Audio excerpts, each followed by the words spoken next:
This is breaking, and if you hold XRP, you need to hear this right now. For the next 30 seconds, I need your full attention. What Brad Garlinghouse just said on stage might go down as the single most important moment in Ripple's history, because it confirms what insiders have been whispering about for months. Ripple isn't preparing for adoption anymore. They're scaling globally. At the time of recording, XRP is trading around $2.35, but this story isn't about short-term price moves. It's about what happens when the rails of global finance quietly switch on. And before we dive in, a quick reminder, none of this is financial advice. Always do your own research before making investment decisions. Now, if you're part of the Matrix Millionaire movement, make sure you smash that like button and subscribe right now, because this channel is where we break down the real data behind XRP's next phase before it hits the mainstream. So here's the shock.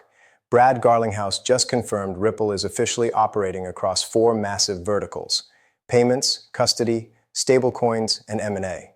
That means Ripple isn't just facilitating transactions anymore. It's restructuring global liquidity. He mentioned billion-dollar acquisitions, hidden road, rail, and partnerships with some of the world's biggest banks. This isn't a startup move. It's an empire expansion. And what's even more shocking? The systems Ripple is building right now aren't theoretical. They're live. Stick with me, because in the next few minutes, we're going to break down exactly how these acquisitions connect to Ripple's new custody network, stablecoin rollout, and the infrastructure that could make XRP the invisible backbone of the global financial system. Let's break down exactly what Brad Garlinghouse just confirmed, because this isn't another Ripple update.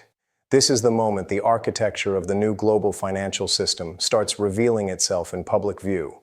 Brad didn't mince words. He said Ripple is now operating across 4 strategic verticals: payments, custody, stablecoins, and mergers and acquisitions.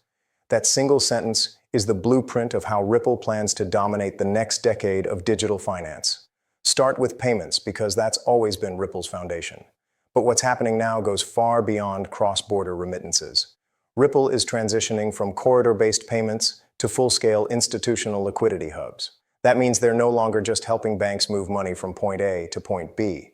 They're rebuilding the entire infrastructure those transactions run on. Then there's custody, the unsung hero of digital adoption. Brad confirmed Ripple's acquisition of Hidden Road, one of the world's largest non-bank prime brokers, handling over $100 billion in institutional volume. Why does that matter? Because it gives Ripple a direct pipeline into the same institutional capital pools that hedge funds, sovereign wealth funds, and private banks operate in. Hidden Road isn't a speculative crypto exchange. It's Wall Street-level infrastructure.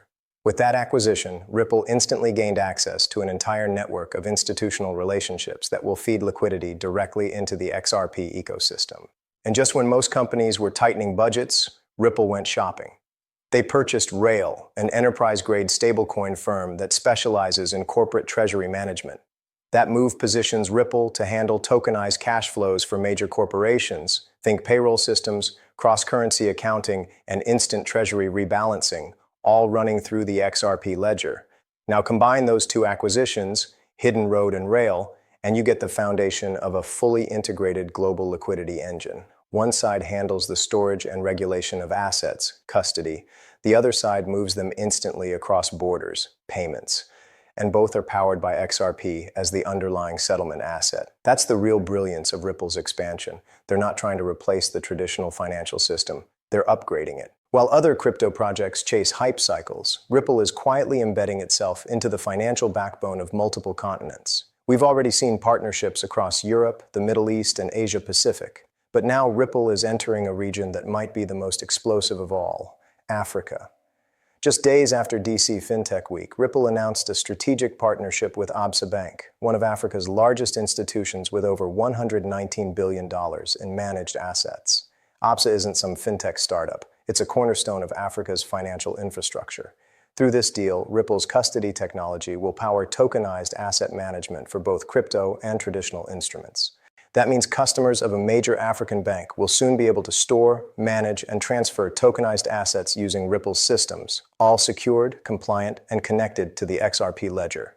This is historic. It's the first time a major regional bank has directly integrated Ripple's institutional custody network into their core operations. But the deeper significance is this: Africa is a testing ground for what Ripple plans to deploy globally. Emerging markets are where innovation happens fastest. There's less legacy infrastructure holding progress back, which means entire economies can leapfrog directly into the blockchain era.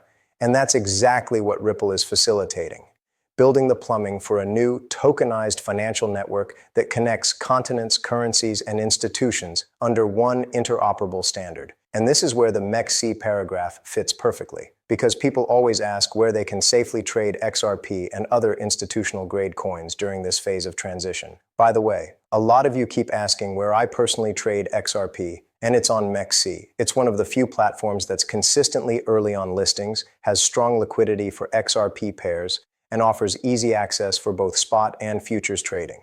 If you want to get started, my link is down in the description. Check it out after this video. Now back to Ripple's expansion strategy, because this is where it gets even more revealing. Brad Garlinghouse explained that Ripple is no longer a single product company. It's evolving into a multi-vertical financial network provider.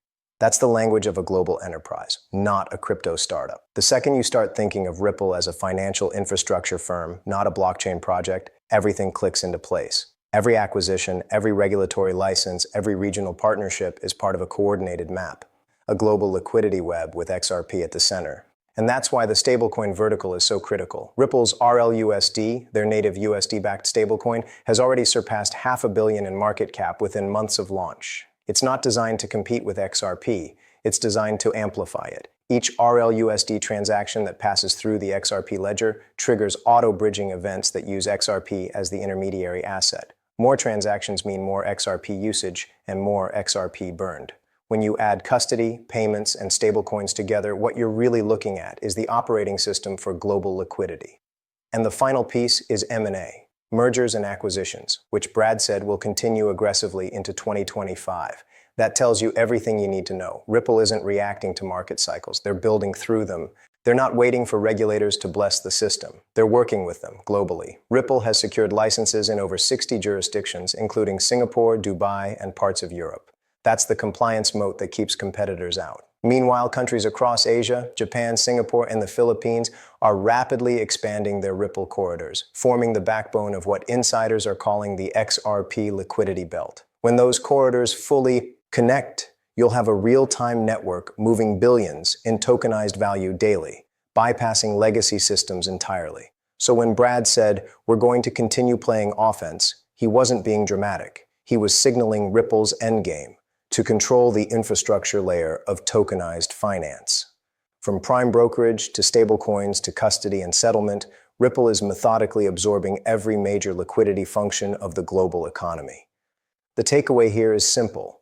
This isn't a price prediction. It's a positioning revelation. Because when institutions adopt Ripple's rails, they don't have to speculate on XRP, they'll be using it. And when use replaces speculation, that's when real value emerges. Now let's zoom out, because what's unfolding here isn't just another company expansion. It's a structural shift in how the world's liquidity will move for the next century. Ripple isn't chasing headlines. It's building the rails the rest of the world will soon have to travel on. Every acquisition, every partnership, every quiet regulatory filing is a puzzle piece in the same picture. A new financial operating system where money moves as easily as data does today. And here's the truth. Most people will completely miss this moment. They'll get distracted by daily charts, influencer price calls, and the noise of speculation. But while the crowd watches the candles, the architects of tomorrow are wiring the financial grid beneath their feet. That's exactly what Brad Garlinghouse and his team are doing right now. For over a decade, Ripple has been playing the long game. While others built hype, Ripple built infrastructure. And now that infrastructure is connecting across every region on Earth, from Absa Bank in Africa to Singapore's MAS corridors to Rail's stablecoin treasury systems, the pattern is crystal clear. Ripple isn't just in payments. It's in custody, compliance, tokenization, and liquidity orchestration. And at the center of it all sits XRP, the neutral bridge asset connecting fiat, stablecoins, and digital assets into one seamless liquidity web. That's what makes this so powerful, because as soon as the rails are live, the transition doesn't happen slowly. It happens instantly. When banks, payment networks, and central banks all plug into the same interoperable system. Value begins to flow globally, 24/7, without permission, without intermediaries, and without friction. That's when XRP stops behaving like a speculative instrument and starts behaving like infrastructure. The day that happens, the price isn't determined by traders. It's determined by throughput, volume, and institutional liquidity demand. And if you've been following this movement, the Matrix Millionaire movement, you already know that moment is closer than anyone thinks. But let me make something clear. This isn't financial advice. It's financial awareness. Because when the liquidity phase begins, it won't come with a warning bell. It'll look like any other day. And then one morning you'll realize the rails of finance have quietly switched over to a new system. The one Ripple's been building in the shadows all along. The internet of value won't start with a bang. It'll start with a silent activation. Think of it like the dawn of the internet, the biggest transformation in history that almost no one noticed until it was already everywhere. That's what's happening right now with XRP.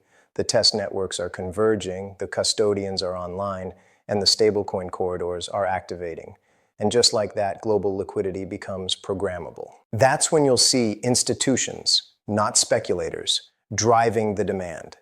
Every transaction, every remittance, every tokenized asset settled on the XRP ledger burns a fraction of supply forever. Deflationary pressure meets exponential utility. That's the equation the rest of the market hasn't priced in yet. So the question isn't if this transformation happens, it's when. And when it does, history won't remember the influencers or the traders. It'll remember the builders, the visionaries, and the ones who saw the system before the rest of the world caught on. That's the DNA of this movement, the Matrix Millionaire ethos. We don't chase noise, we decode the signal. We're not here for hype, we're here for history. So if you've made it this far in the video, take a second, hit that like button, subscribe, and drop a comment below telling me where you think XRP stands in this new global system. Your voice matters, and every single viewer who understands this today will be light years ahead when the liquidity switch flips on. Because make no mistake, the next global financial network is already online. It's not coming, it's here, and it runs on XRP.